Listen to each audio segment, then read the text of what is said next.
नमस्कार, आपके साथ मैं हूं दीपिका शर्मा और आप देख रहे हैं क्राइम तक। क्या साल 2025 में दुनिया तीसरा विश्व युद्ध देखेगी? क्या थर्ड वर्ल्ड वॉर देखा जा सकता है?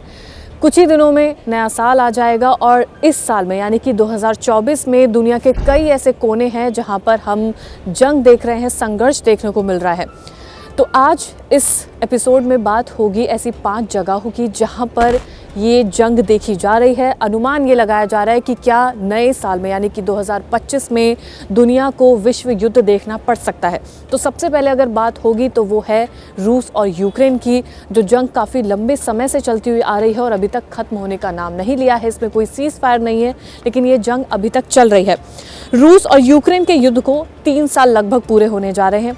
हाल ही में कई ऐसी रिपोर्ट्स क्राइम तक ने आपको दिखाई है जिसमें मिसाइल से लेकर परमाणु से लेकर हर तरह की चीज़ों को कवर करके हमने आपके सामने रखा है। तो इसमें जो 5 जगह हैं उनमें सबसे पहले है रशिया और यूक्रेन। तो ये जो युद्ध है वो ख़त्म होता हुआ नज़र नहीं आ रहा है।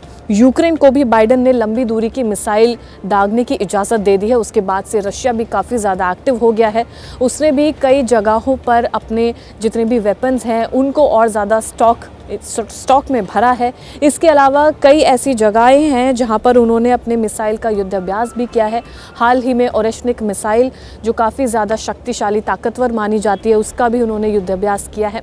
तो यूक्रेन और रशिया दोनों ही तरफ से जो जंग है वो रुकने का नाम नहीं ले रही है। अमेरिका क्योंकि यूक्रेन को सपोर्ट कर रहा है तो उसके लिए उसने लॉन्ग डिस्टेंस की मिसाइल्स दागने के लिए यूक्रेन को परमिशन दी है, जिसके बाद से जाहिर सी बात है कि पुतिन भी अपने लिए कोई ना कोई तैयारी करेंगे। पुतिन का साफ मानना ये है, उन्होंने जो अपनी पॉलिसी है उसमें भी काफ़ी बदलाव किए हैं कि अगर उनके देश पर कोई भी अटैक होता है तो वो न्यूक्लियर वेपन इस्तेमाल करने से नहीं कतराएंगे। तो जाहिर सी बात है 2025 में सबसे बड़ा मुद्दा यही है कि रशिया और यूक्रेन की जंग खत्म होगी या न्यूक्लियर अटैक होगा, क्या होगा, ये तमाम चीज़ें इस पूरी जंग पर रुकी हुई हैं। अगली अगर हम बात करें तो वो है इजराइल और हमास की। 7 अक्टूबर 2023 को हमास ने इजराइल पर अटैक किया था। कई लोगों को, इजरायली नागरिकों को बंधक बनाकर हमास के लड़ाके ले गए थे अपने साथ। वो भी जंग अभी तक नहीं रुकी है। इसके अलावा हमले के बाद से पूरे मिडिल ईस्ट में संघर्ष देखा जा सकता है, जंग देखी जा सकती है। इजराइल और हमास के बीच जो युद्ध चल रहा है वो लेबनान के हिजबुल्ला तक भी बढ़ गया है। हिजबुल्ला जो लेबनान का संगठन है वहाँ तक ही पूरा फैल गई है जंग। इसके अलावा ईरान और इजराइल ने भी कई बार एक दूसरे पर हमले किए हैं, यानी कि जो जंग है वो इजराइल की तरफ से और हमास के बीच में जो शुरू हुई थी वो ईरान तक पहुंच गई। इसके अलावा यमन के जो हूती विद्रोही हैं उन्होंने भी कई जहाज़ों को निशाना बनाया। जहाज़ों को निशाना बनाने का मतलब है जो ग्लोबल वाटरवेज था उसको ब्लॉक कर लिया गया।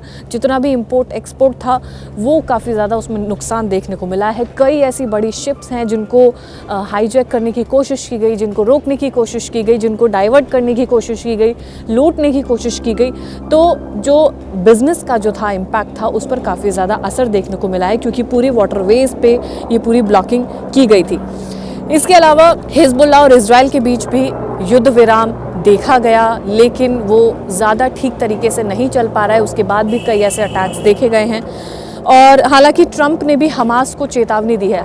अभी हाल ही में जब ट्रंप ने अपना चुनाव जीता है, अभी वो शपथ लेंगे, उससे पहले ही उन्होंने हमास को चेतावनी भी दे डाली है कि वो इजरायली बंधकों को रिहा करे। लेकिन उसके बाद फिर हमास ने इजराइल को भी चेतावनी दे डाली है, यानी कि जो इजराइल और हमास के बीच की जंग है जो ईरान तक भी पहुंच गई है, हिजबुल्ला संगठन भी इसमें इन्वॉल्व हो गया है। तो ये भी एक बहुत बड़ी जंग है। 2025 में देखना ये है कि ये जंग कहाँ पर रुख लेती है।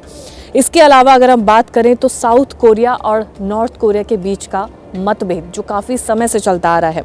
रूस यूक्रेन जंग में नॉर्थ कोरिया ने रूस का समर्थन किया है।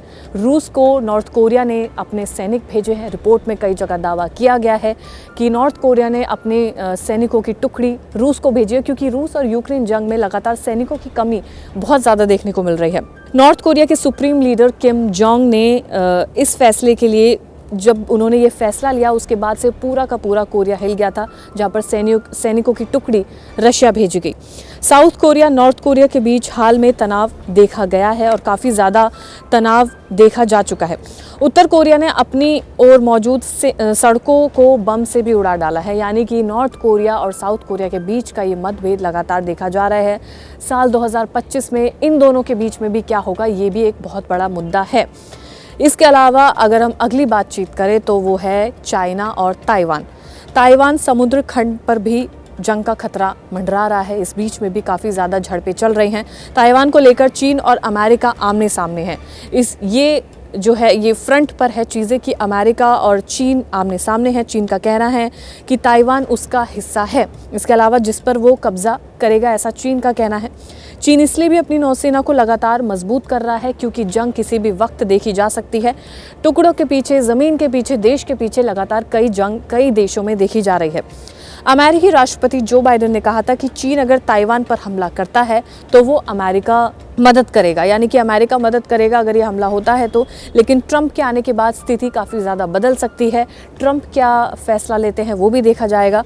हालांकि इस बात की बेहद कम संभावना है कि 2025 में ऐसा कोई अटैक हो सकता है, लेकिन आकलन वही है कि लगाया जा सकता है। इसके अलावा अगर हम बात करें तो सीरिया की बात हम कर सकते हैं। इजराइल पर 7 अक्टूबर के हमले के बाद से सीरिया के राष्ट्रपति बशर अल असद युद्ध से दूर रहे हैं, क्योंकि जाहिर सी बात है कोई डायरेक्टली युद्ध में या जंग में घुसना नहीं चाहता है, जंग में पड़ना नहीं चाहता है। इजरायली जेट और विमानों ने सीरिया में हमला जारी रखा, यानी कि इजराइल की तरफ से हमला जारी रहा था। उनका ये फैसला उनके शासन की स्थिरता पर आधारित हो सकता है। कई ऐसी चीज़ें हैं जिन पर यह देखा जा सकता है कि आने वाले साल में क्या होगा। इससे जुड़ी चिंताएं तब बढ़ी जब पिछले हफ्ते सीरिया के एक शहर पर कब्जा कर लिया गया था और वो काफ़ी ज़्यादा चिंताजनक बात थी। इसके बाद सीरिया की मदद के लिए ईरान और रूस सामने आ चुके हैं, यानी कि वही जो मैंने बीच में आपको बात कही कि देश को लेकर, टुकड़ों को लेकर, ज़मीनी विवाद को लेकर काफ़ी ज़्यादा जंग देखी जा सकती है। ये तमाम ऐसे देश हैं जहां पर ये सिचुएशन इस वक्त काफ़ी ज़्यादा गंभीर है। साल 2023 से कोई जंग शुरू हुई है, कोई 22 से शुरू हुई है, लेकिन 2025 आने वाला है। रूस यूक्रेन की जंग को आप ले लीजिए, इजराइल हमास की जंग है, चीन और ताइवान आमने सामने है, नॉर्थ कोरिया, साउथ कोरिया, लगातार कई ऐसी जगहें हैं, कई ऐसे देश हैं दुनिया में जहां पर अब ये खतरा मंडरा रहा है कि साल 2025 में क्या ये जंग वर्ल्ड वॉर का रूप ले सकती है।